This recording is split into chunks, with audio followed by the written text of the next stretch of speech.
قرآن مجید میں اللہ کریم نے اپنے بندوں کی یہ شان بیان فرمائی ہے کہ وَعِبَادُ الرَّحْمَنِ الَّذِينَ يَمْشُونَ عَلَى الْأَرْضِ هَوْنًا، فرمایا جو رحمان کے بندے ہیں وہ زمین پر عاجزی کے ساتھ چلتے ہیں۔ وَإِذَا خَاطَبَهُمُ الْجَاهِلُونَ قَالُوا سَلَامًا، اور جب جاہل ان سے مخاطب ہوتے ہیں، جب وہ جاہلوں سے بات کرتے ہیں، اور جاہل جب ان سے جھگڑا کرنا چاہتے ہیں تو وہ سلام کر کے گزر جاتے ہیں۔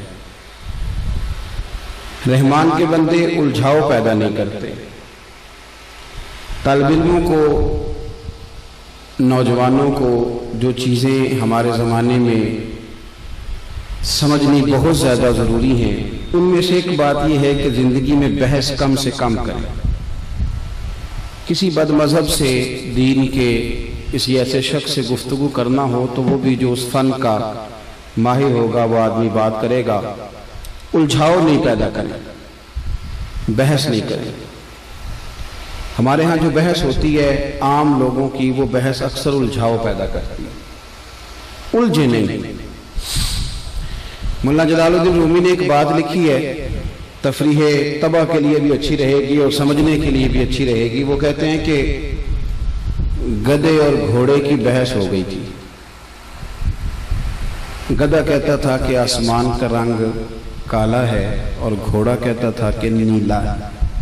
حالانکہ بات گھوڑے کی ٹھیک تھی۔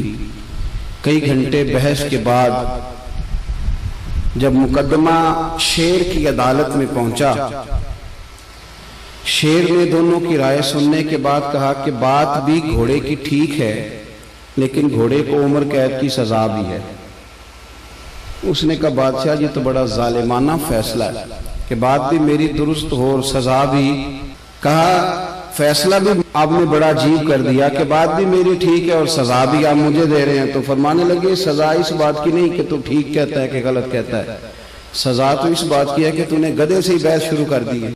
ہر ایک سے بحث کریں گے، الجھیں گے۔ جوان الجھتے بہت زیادہ ہیں، غصہ بہت ہے، انا بہت ہے۔ یاد رکھو ہمارے زمانے میں جو سب سے زیادہ تکلیف ہے وہ غصے کی ہے۔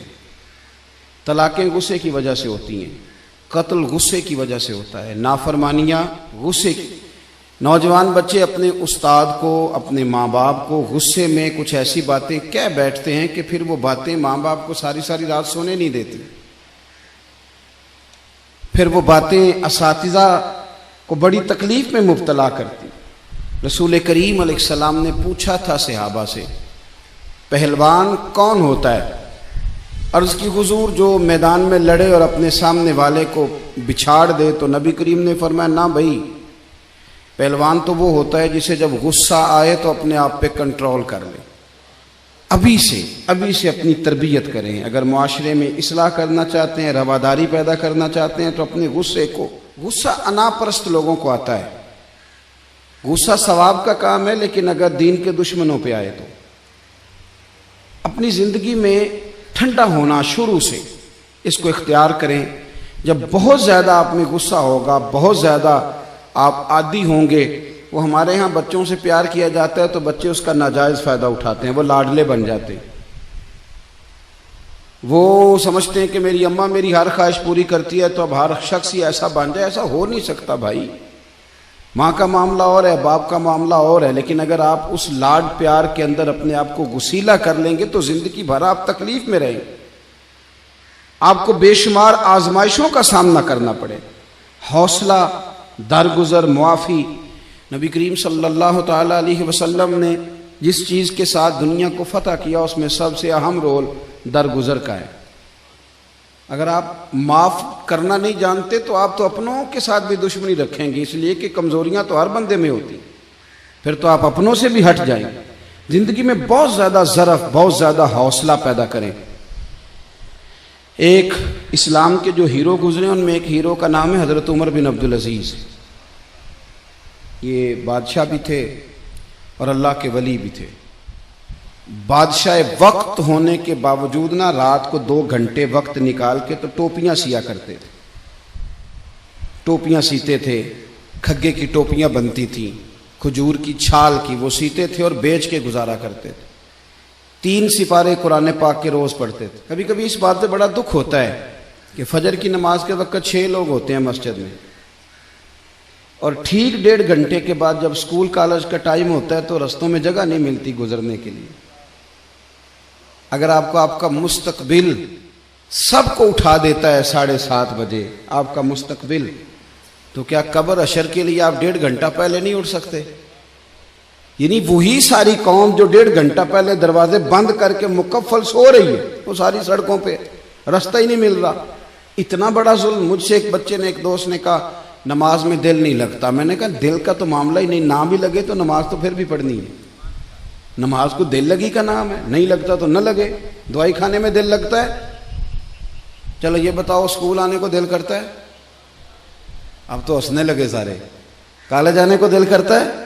पेपर देने को देते हो कि छोड़ देते हो? सारा साल मेहनत की, पेपर देने को दिल ही नहीं कर रहा। यहाँ तवीज़ लेने जाते हो, दम कराऊं जी मेरा दिल नहीं कर रहा। अजीब फलसफा है ना साहब। एक दोस्त ने मुझे कहा नमाज में दिल नहीं लगता। मैंने कहा क्या करते हो? कहता मैं वापडा का मुलाजिम हूँ। तो मैंने कहा आपने कभी नहीं कहा कि मेरी तनख्वाह आ गई है बैंक में पर मेरा लेने जाने को दिल नहीं कर रहा, कोई दम कर दें। कभी नहीं आपने कहा कोई तवीज़ दे दें। ये झूठ का पलंदा है। ये तो बात है अहमियत की, ये तो अहमियत की बात है। एक दोस्त इसी तरह फरमाने लगे कि पीर साहब मेरा दिल नहीं लगता नमाज में, सुबह नहीं उठा जाता। तो सऊदी अरब में वो काम करते हैं। तो एक रात को मिलने आए, कहने लगे सुबह की फ़्लाइट से लौट रहा हूँ, क्या टाइम है? कहने लगा जी सुबह 4 बजे की है। मैंने कहा तेरी तो रह जाएगी, इसलिए कि तेरी तो सवेरे आँख ही नहीं खुलती, तूने खुद बताया कि फजर नहीं पड़ता। कहने लगा जी मैंने 48,000 की टिकट खरीदी है, मेरी आँख लगनी नहीं सारी रात।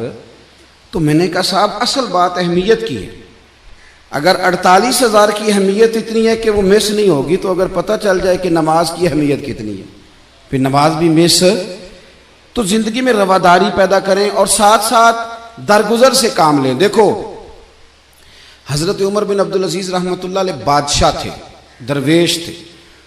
कुछ बादशाहों की लोग इज्जत करते हैं सियासत के लिए, और कुछ की कदर करते हैं दिल से। लोग उनका बड़ा इकराम करते थे।